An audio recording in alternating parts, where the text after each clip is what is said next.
नमस्कार मंडळी, स्वागत आहे तुमचं माझ्या यूट्यूब चॅनलमध्ये। मी आज गोड चपाती कशी बनवायची याचा व्हिडिओ तुमच्यासोबत शेअर करणार आहे।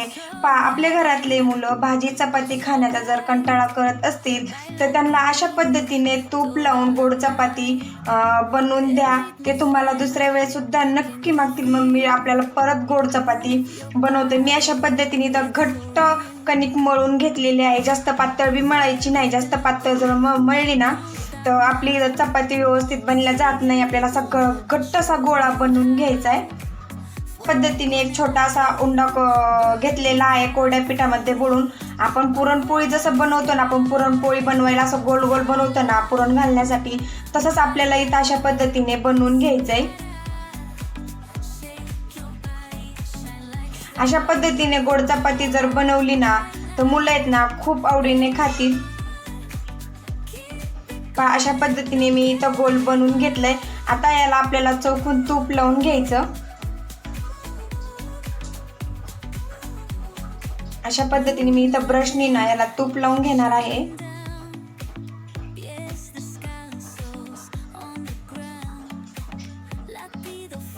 आणि मी इथं घेतलेले आहे 2 चमचे साखर।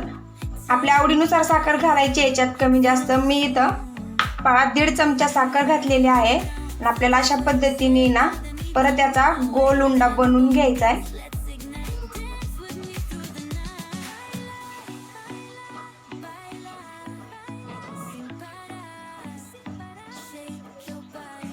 अशा पद्धतीने गोड चपाती जर बनवली ना खूप खायला छान लागते गरम गरम।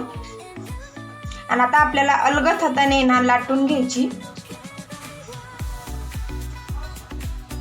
एकदा कोरड्या पिठामध्ये आपला उंडा बुडून घेतलेला आहे आणि अलगद हाताने अगोदर आपल्याला काठ लाटून घ्यायचे, जेणेकरून आपले काठ जाड राहणार नाहीत। आपण मध्ये जर लाटली तर आपली साखर बाहेर येण्याची शक्यता राहते, त्यामुळं आपल्याला अगोदर कडीनेच लाटून घ्यायची चपाती।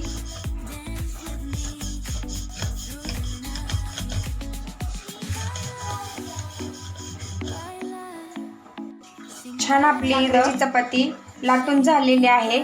मस्त अशी गोलजरीत मी इथं चपाती लाटलेली आहे। साखर सुद्धा तुम्ही पाहू शकता चौकोन अशी व्यवस्थित पांगल्या गेलेली आहे। आपली चपाती लाटताना कुठंच म्हणजे अशी पोहे झालेली नाही।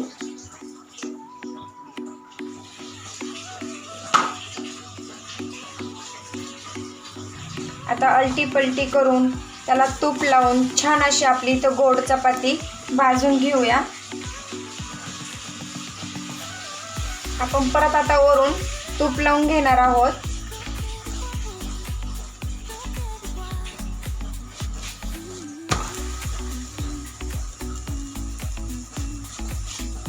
अशा मस्त अशी आपली इथं गोड चपाती तयार झालेली आहे आणि छान भाजलेली सुद्धा आहे। आपण ती आता एका डिश मध्ये काढून घेऊ।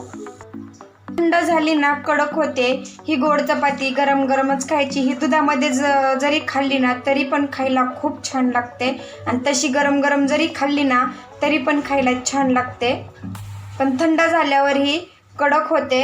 गरम गरमच खायचं तर व्हिडिओला लाईक एक नक्की करा। चॅनलवरती जर नवीन असाल तर चॅनलला सबस्क्राईब करायला विसरू नका। पुन्हा भेटू अशाच नवीन नवीन रेसिपी सोबत। तोपर्यंत धन्यवाद।